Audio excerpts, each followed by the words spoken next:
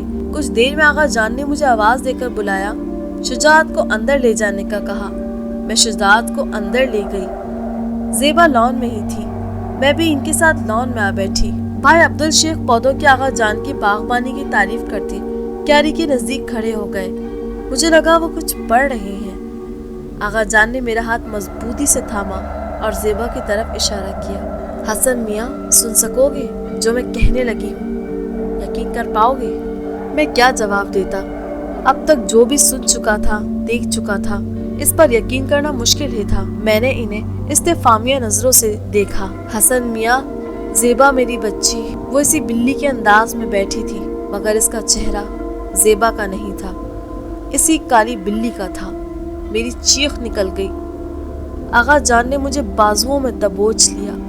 زیبا چلتی ہوئی کیاری کے پاس بھائی عبدالشیخ کے نزدیک جا کر لوٹنے لگی اور رونے لگی۔